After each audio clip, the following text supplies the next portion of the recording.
Good evening, everyone. I am Dr. Aishwari Durge, consultant obstetrician gynecologist, infertility specialist, and laparoscopic surgeon at Sri Manju Hospital, Kolkata. So, today let's discuss about one of the common condition which we come across in gynecological OPD.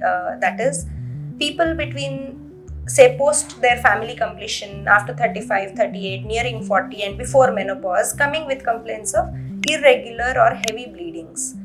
Now, when should you see a doctor with these complaints is the first thing which we should understand.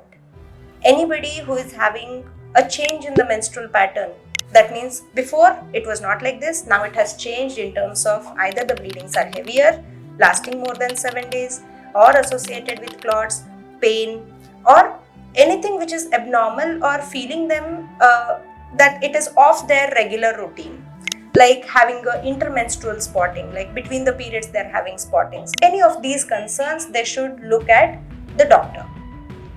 Now, what will we look at these points is what happens in this age group. Normally, what happens is there is a regular ovulation which is happening, so there is a balance between estrogen and progesterone. So once the age advances, our brain and ovary axis starts getting fluctuating hormones, because of which maybe the ovulation is not happening properly, the hormonal imbalance starts. So the estrogen value increases and that might cause a lining thickness, and this lining thickness increases, that might result in heavy bleedings. That is one of the reasons, that is hormonal. Second reasons is with age, some people develop something called as adenomyosis, fibroids, polyps. All these can also be one of the reasons. There can be some other hormones like prolactin issues or a thyroid issues which can be one of the causes. The other ones like medical diseases, some people are on blood thinners like aspirin or whatever due to whatever conditions, the heart conditions or anything. So they also might be one of the reasons. So when we look into all of these with a good clinical history, examination, a baseline scan which we look into all of these things, some blood tests, then we get an idea what is happening. Then the answer remains as what is the reason, we have to treat it. If it is hormonal, the answer is hormonal therapy. So we need to give certain hormones to set the axis right and help in reducing the bleeding.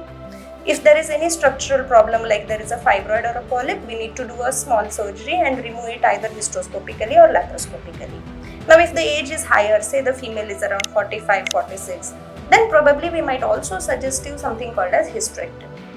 Now in between all of these, if things are still manageable medically, there is another option called as levonorgestrel intrauterine system. Now this is a hormone which is basically delivered locally inside the uterus, and this is one of the breakthrough which can actually reduce the symptom and avoid a surgery. So there are so many things available. There are multiple methods how we can treat. So anybody who is suffering with all of these, please visit your gynecologist and we are there to help you. Thank you.